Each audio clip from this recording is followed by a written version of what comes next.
Washington, the U.S. Air Force is seeking information from industry about hypersonic cruise missile technology, with the hopes of starting up a new prototyping program in the near future.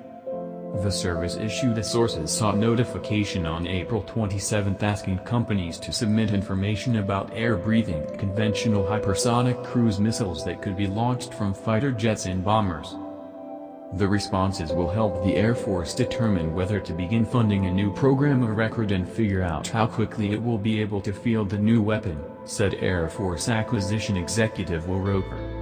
In the case of how fast we could go with the scramjet technology getting into cruise missile and missionizing it, I think we can go fast, he told reporters April 30th. I don't know how fast, that's why we're reaching out to the street. But given how far scramjet technology has matured, I'd expect that we'll be able to go pretty quickly on this. According to the solicitation, the service would aim to conduct a preliminary design review in the fourth quarter of fiscal 2021. The technologies offered should feature ramjet, scramjet or dual-mode propulsion, a major difference from the hypersonic weapons currently under development by the Defense Department, which are all boost-glide missiles. There are multiple advantages to fielding air-breathing and boost-glide hypersonic weapons, Roper said. Boost-glide missiles fly just below space, above the thick atmosphere where scramjet missiles would fly. That allows scramjet missiles to take on certain missions and targets that boost-glide systems cannot engage. In the world of competing technology, we can't afford to have any blind spots or cede any ground. So we're preparing to make sure we don't cede ground on scramjet technology and hypersonic cruise missiles as a whole, Roper said. We will have greater flexibility with this as a whole.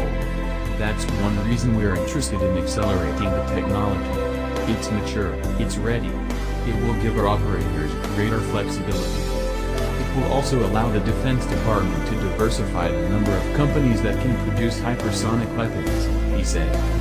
In the case of boost-glide technology, a lot of our major programs in the department go to the same suppliers, in part because those companies have pioneered materials and components that have not been replicated throughout industry, Roper said.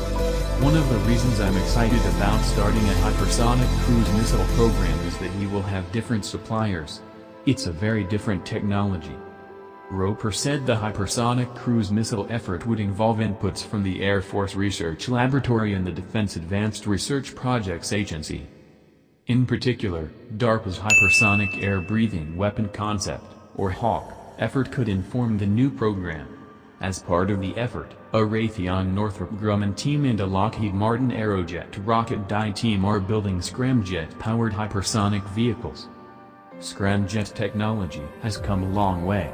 I have been exceptionally impressed by what new manufacturing techniques are enabling, Roper said. I entered this job thinking scramjet will probably be a step behind boost-glide. I am delighted to say that I was wrong. Scramjet is much more mature and ready to go than I originally thought. The Air Force may be embarking on a new hypersonic weapons program just months after canceling one of its two development efforts, the Hypersonic Conventional Strike Weapon, or HCSW. Although HCSW showed promise and was on track for flight tests, the service killed it. The fiscal 2021 budget rollout this February in favor of the Air-Launched Rapid Response Weapon. Both ARRW and HCSW are boost-glide weapons made by Lockheed, but the Air Force decided to pursue ARRW because it was more affordable and could be carried in larger quantities by the B-52 and F-15 aircraft, Roper said.